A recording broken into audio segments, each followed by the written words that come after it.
من لساري عفتاو بينز بعامل فني لو بردي تعيمون ساري عفتاو بينز بالضبط تمام او دسرا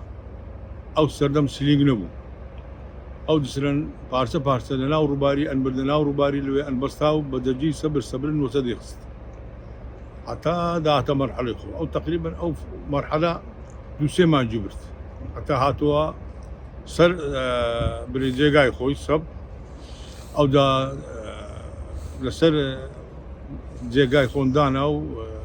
نظار شات او علي هم داري بستو سب يكراو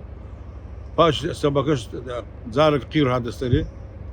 اول ساري عفتا بينتاكو يستاش هيك مصرفي لين كراو يعني هيك مصرفي ناوي او نوع سرانا سوال مان خريجي بون تاكو درست والله تقريبا سوال مان تاوبو بالدكتور سيماك خريج بون ببيلم ديستا اما ليلة انا تعين بوين بدينار ودرمة شو روجي مانجي شش افس ساعات تشن يشكر زيادة روجي دو ساعات يشكر ساريان عندي سين مانجي بيستو يك دينار نورا قرت او سر روزانة چەند کارمەند ئیشیان لێ کرد بقى او كار او زور بوين اما تقريبا حفتا كارمندي كريكاري كاتي ليبو او كريكارانا دائرة اعلاني كرغوتي لو كريكارانا صار ذاك اسم ابي كاينه فرقه داعمي له او مديريي شو مدير؟ جلال ماتحت او سدمي مدير جلال ماتحت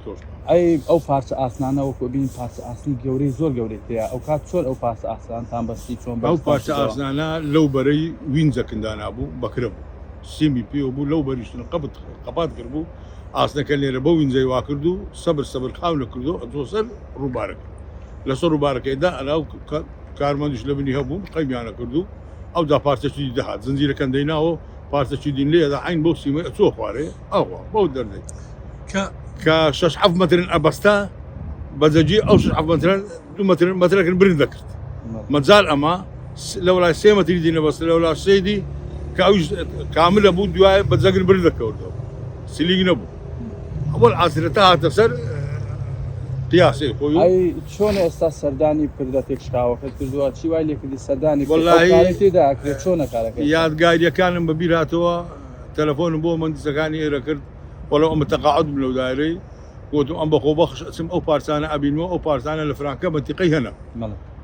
بالفعل شو ما كسنزان أو بستوري لما عملي بستوري كأصلا كان هبون بس كسكتر بون لوي لو أو دسرين هبون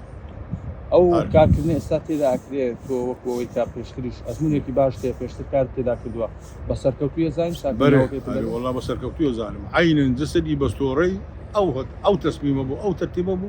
اوش عين امن بردم كرد دومة الشيخ سانتي من برد كرد بزجي او تشتانا مان بستا